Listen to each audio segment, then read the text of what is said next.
बच्चों हम लोगों ने पढ़ा था drift velocity vd equal to minus E tau by M. Is that clear? इस ड्रिफ्ट वेलोसिटी के लिए आपने देखा था minus E tau by M. अगर और जिसके लिए हमने कहा था रूम टेम्परेचर vd की वैल्यू कितनी थी? Almost 10 to power minus 4 metre per second.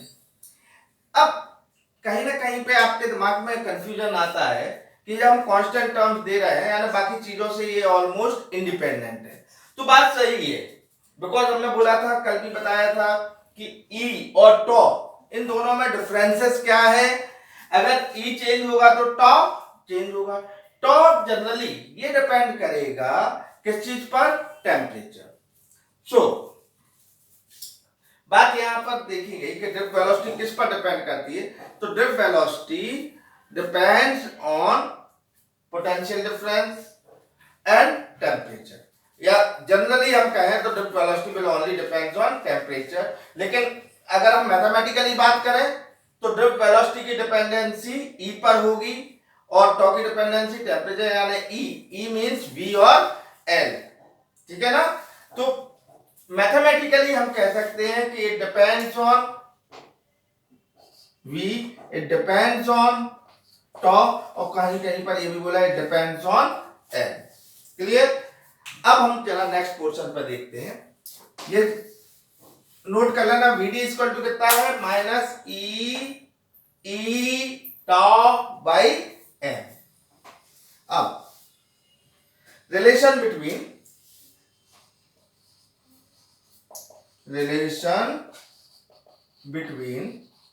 current and drift velocity। Clear? ये हमारा कंडक्टर था, याद है? This is our conductor. Conductor हमने देखा था PQ is our conductor. We have connected this conductor to any battery. Suppose it is providing the potential difference between P and Q. Length of the conductor is L. Area of cross section is A. Number of electron per unit volume is N. These are the numbers of electron. Now, इस conductor में charge कितना होगा? कोई अगर बोले what should be the charge on this conductor? Charge on one electron, charge on one electron कितना है charge? E. Number of electron पर unit volume is N. So charge on conductor in unit volume कितना होगा? N into E. N is number of electron per unit volume. So N into E. This is the charge on conductor in unit volume. Total volume कितना होगा इसका? What will be the total volume? Area of cross section is A. Length is L. Total volume is AL. So total charge, this should be equal to how much? NEAL. Clear? If this charge is flowing from Q to P, charge is flowing from Q to P in T time, so current should be equal to how much? Current charge per unit time.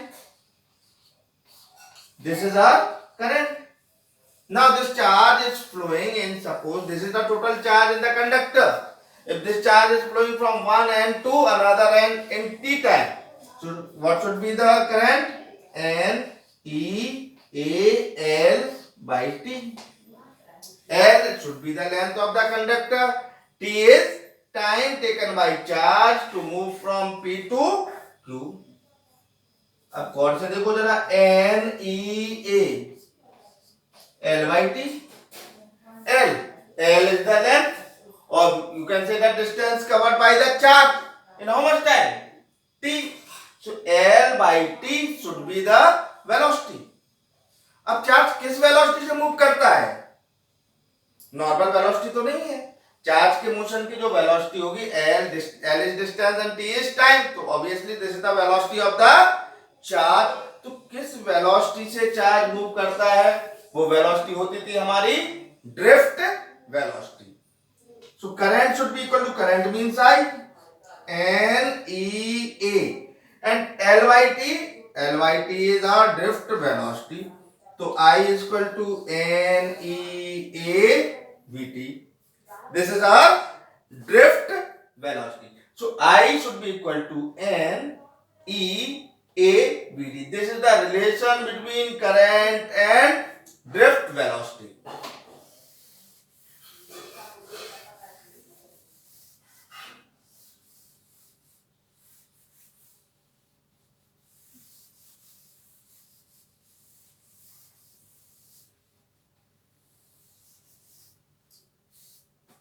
I is equal to N E A V D. V D, it is a relation between current and drift velocity.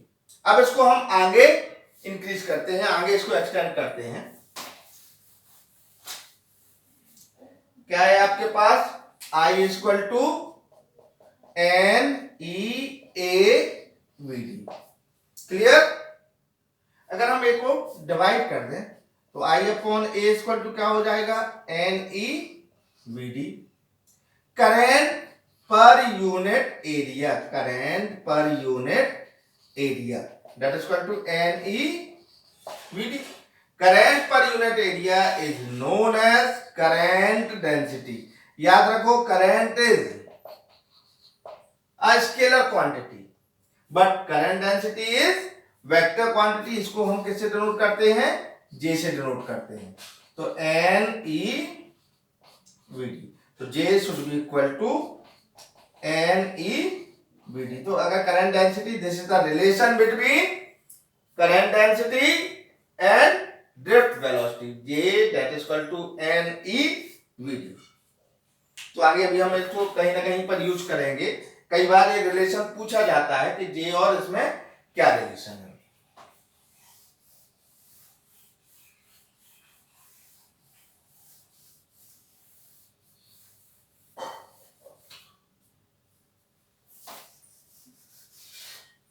हाँ, तो I equal to कितना है? N E A V D।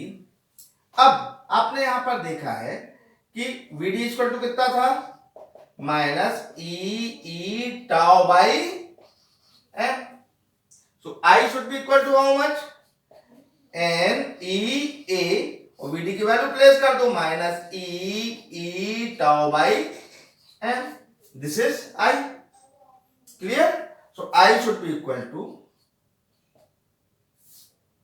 N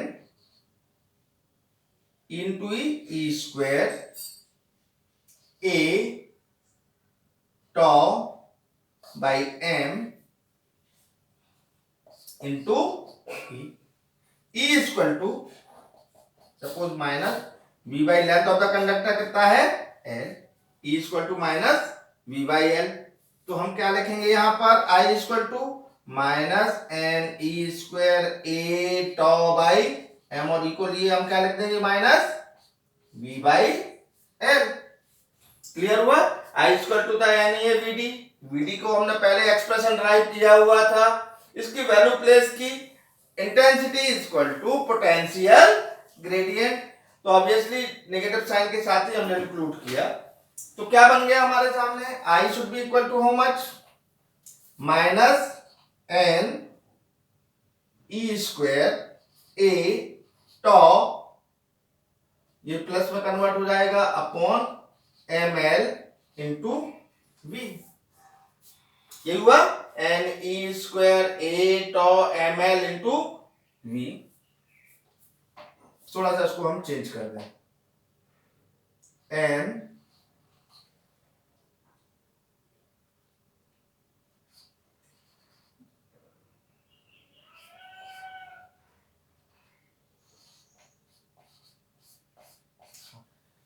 ऐसे लिख दिया, N E square tau by m into a by l v। अब देखें इसको गौर से देखो, v equal to m upon n e square tau into l by a into i। लिख सकते हैं ऐसा, v को अलग बना दिया। यहां पे देखें, if area of cross section, length, material and temperature. देखो मटेरियल चेंज होगा तो क्या चेंज होगा, m और e स्क्वायर तो सभी के लिए कांस्टेंट है। ये वाले ब्रैकेट को अगर हम देखें तो इस वाले ब्रैकेट में सिर्फ है n and tau। n depends on material, tau it depends on temperature, l length of the conductor, a area। तो ये ब्रैकेट डायमेंशन से रिलेटेड है और ये ब्रैकेट उसकी कुछ प्रॉपर्टीज मटेरियल और टेम्परेचर से रिलेटेड है। अब यहां पे कहें, if nature of material, temperature, length and area of cross section. फिर से हम रिपीट कर रहे हैं, if nature of material, temperature, length and area of cross section remain constant, तो ये पूरा का पूरी चीजें क्या हो जाएंगी, constant. That means v equal to one constant into i। क्लियर? तो यहां पे आप क्या कह सकते हैं, v is directly proportional to i। अब फिर से हम इस स्टेप को, if area of cross section, length, material and temperature remain constant, then you can write v is equal to constant into I. So if these things remain constant, then v should be directly proportional to I, and this is known as Ohm's law। जो lower classes में आपने इस statement को सबसे शुरू में पढ़ा था, हम लास्ट में वही स्टेटमेंट कर रहे हैं, फिर से रिपीट कर रहे हैं हम। If area of cross section, length, nature of material and tau depend on temperature, nature of material and temperature remain constant, that means this complete portion will remain constant, then v will be equal to constant into I। So v is directly proportional to I, and this is Ohm's law। That means one very important law that is explaining the relation between V and I। So this is Ohm's law। Now I will concentrate on this constant quantity। constant आपने क्या लिया हुआ है इसमें, this particular constant m upon n e square tau l by a, this is constant। इसके लिए आपने constant माना, and this constant is known as resistance। इसके लिए एक वर्ड बोला गया, resistance। So R will be equal to how much, m upon n e square tau l by a। This constant is known as resistance। resistance आप देखें किसी में कोई भी करंट, जब इलेक्ट्रॉन जब फ्लो हो रहा है तो रेजिस्टेंस का वर्ड होता है opposite. That means somehow this quantity is explaining how when electrons are moving, तो what are the restriction and how opposition is acting by that conductor in the flow of electron. So resistance, this particular constant quantity that is known as resistance. Here resistance is depending on length of the conductor. Dependency of resistance दिख रहा है यहां पर, dependency of R. Clearly इस relation से आप देखें, R depending on length. First of all ये किस पर डिपेंड कर रहा है, लेंथ पर। कैसा आ रहा है लेंथ पे डिपेंडेंसी, आर इसको टू, इन सब चीजों को कांस्टेंट अगर हम मान ले तो आर लेंथ पर डिपेंड करेगा, that means it will be directly proportional to L. Second, it is depending on A, area of cross section। So second one is area of cross section, so R will be inversely proportional to A। A नीचे आया है denominator में। Also third one, R depends on M, तो M तो mass of the electron है, ये तो सभी के लिए कांस्टेंट है, इसकी डिपेंडेंसी के बारे में बात हम नहीं कर सकते। E charge of the electron है, इसके बारे में भी बात नहीं हो सकती। R will also depends on n, clear, and it will depends on two, n means nature of material,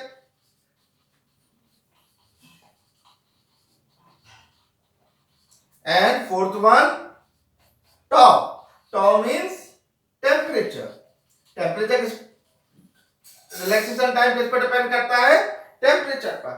that means अगर टेम्परेचर बढ़ाओगे इलेक्ट्रॉन तेजी से मूव करेगा, it will collide with some other electron and it will take less time for collision. So if you increase the temperature, obviously if you increase the temperature क्या हो जाएगा, relaxation time will decrease, and if temperature decrease, relaxation time will increase. Clear हुआ? So resistance depends on length, area of cross section, nature of material and temperature. Clear हुआ?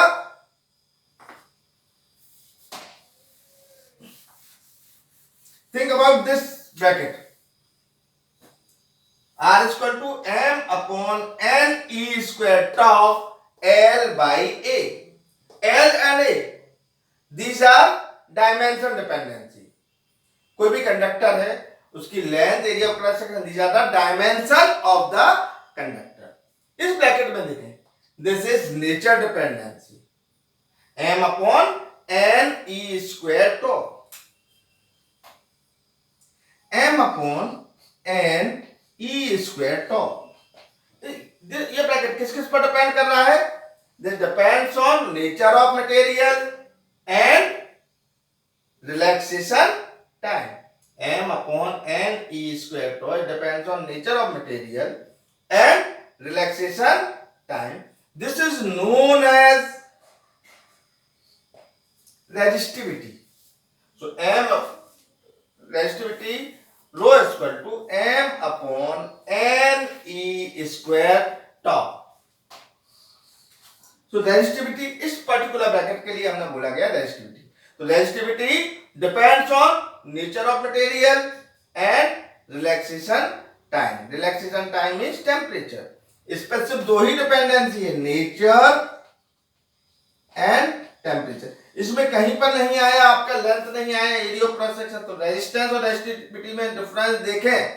Resistivity nature of material पर depend कर रही है, it is independent from dimension of the conductor. That mean अगर आपने copper का इतना बड़ा कंडक्टर लिया या इतना बड़ा कंडक्टर लिया, आप कंडक्टर कितना भी बड़ा साइज चेंज कर दें, क्या उसकी रेजिस्टिविटी चेंज होगी?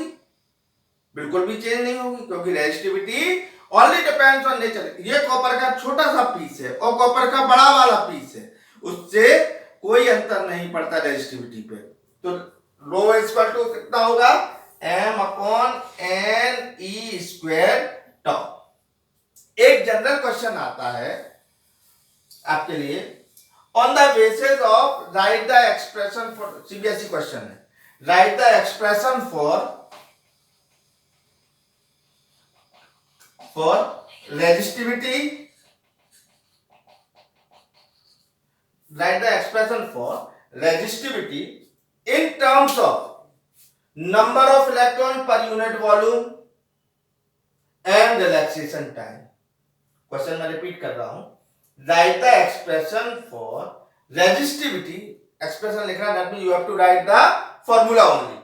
Write the expression for resistivity in terms of number of electron per unit volume and relaxation time.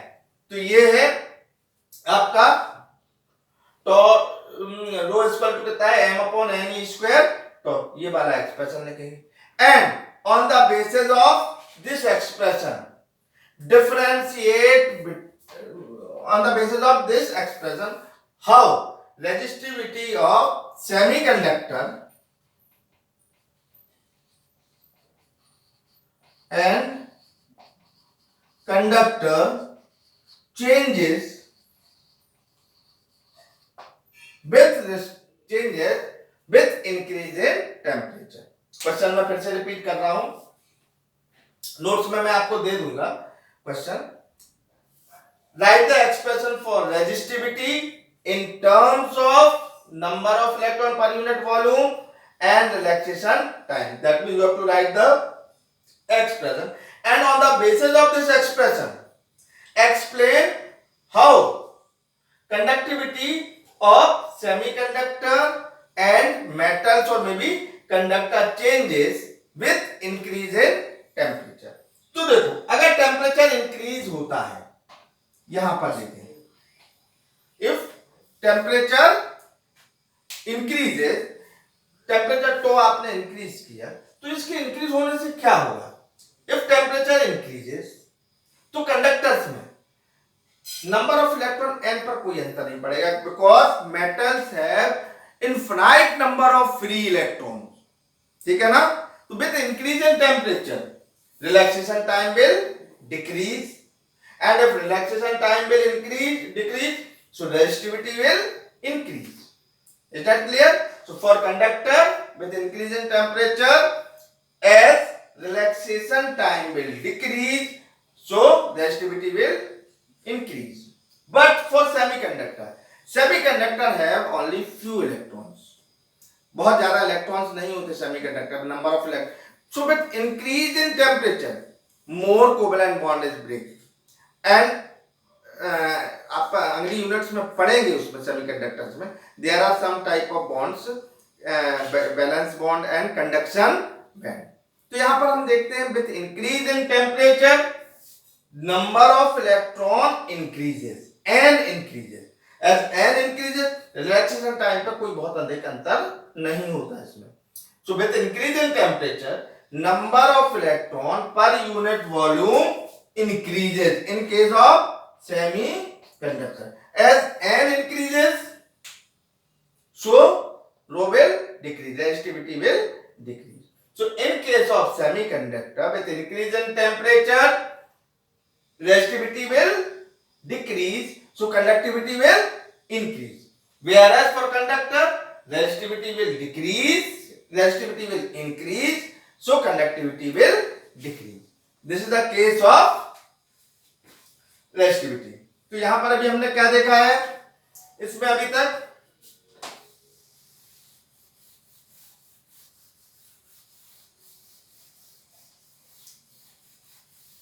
Ohms law, dependency of resistance and resistivity. R, अगर यहां पर हम देखें तो आर इक्वल टू क्या होगा? Rho L by A. So unit of R is ohm, meter by meter square. So rho, its unit will be ohm meter. Is that clear? SI unit of resistivity will be ohm meter, and resistivity will only depends on nature of material and temperature. Clear? Whereas resistance depends on length, area of cross section. If you want to define the rho, so rho should be equal to how much? R into A by L. Suppose you have taken A is equal to 1 meter square and L is equal to 1 meter. Any piece whose length is 1 meter, area of cross section is also 1 meter, resistance of such pieces will be known as resistivity. So resistivity को कैसे define करेंगे? Resistivity is the resistance of any wire whose length is 1 meter and area of cross section is 1 meter square. दूसरी language हम कह सकते हैं it is the resistance of any cube whose side is 1 unit. समझ आया? Cube बोला है तो उसकी लेंथ कितनी हुई? 1 मीटर. एरिया ऑफ क्रॉस सेक्शन कितनी हुई? 1 मीटर स्क्वायर. सो इसके लिए हम इस तरह से भी डिफाइन कर सकते हैं. Is that clear? तो ये तो हमारे कुछ रिलेशंस थे इस पे. अब नेक्स्ट पोर्शन हमारा यहां से टेम्परेचर डिपेंडेंसी. अब हम आगे अगले उसमें पढ़ेंगे टेम्परेचर डिपेंडेंसी